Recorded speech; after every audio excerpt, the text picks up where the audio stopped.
All right, so we are ready to get this going. So there's two different kinds of sparging, and which is called batch sparge, which you would drain it all out and then add this water in, stir up, let sit, and then drain that out. I've found to do, and then there's the other is called a fly sparge or continual sparge.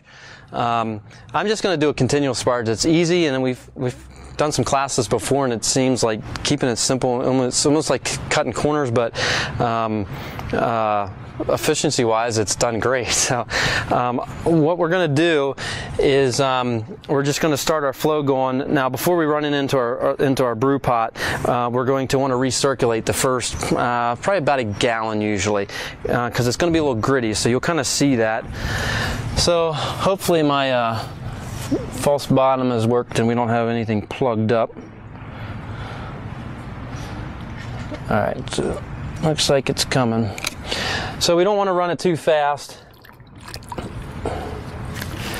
but you can kind of see the grit, some grain and grit coming through there. And so we're going to let that run until the grit stops flowing. Let's see that, okay? You don't want to run it too fast,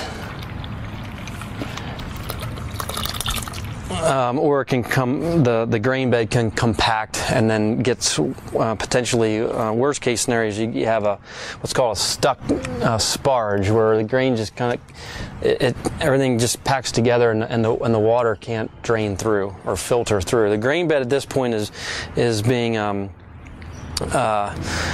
is the filter for this. So I usually do fill up this container twice, and then it's and you just dump it back through. Yep.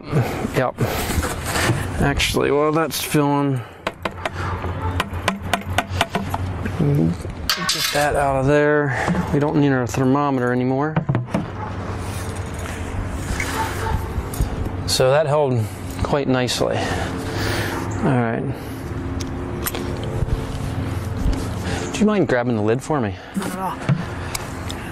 So all I'm going to do is just carefully pour it back on. You don't want to disturb the grain bed a whole lot.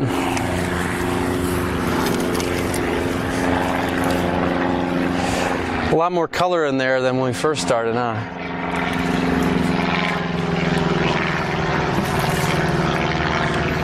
Okay. We'll do that again.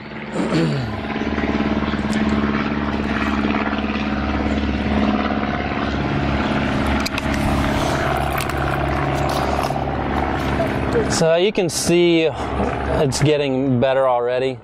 Very little grit coming through. So in some directions where you're reading where they say let it run until it's clear, it doesn't. When they say clear, it doesn't mean clear as in no color. This means no sediment.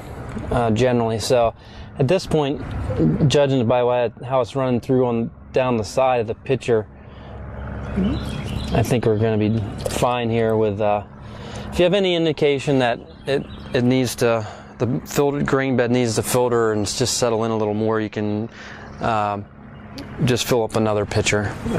You can use a container, whatever you'd like, but. So this step's really only to get the sediment out. Yep. Yeah, the idea is to have the wort as clean as possible. The wort meaning the term to use for your unfermented beer. Right. So it's your sugars and stuff.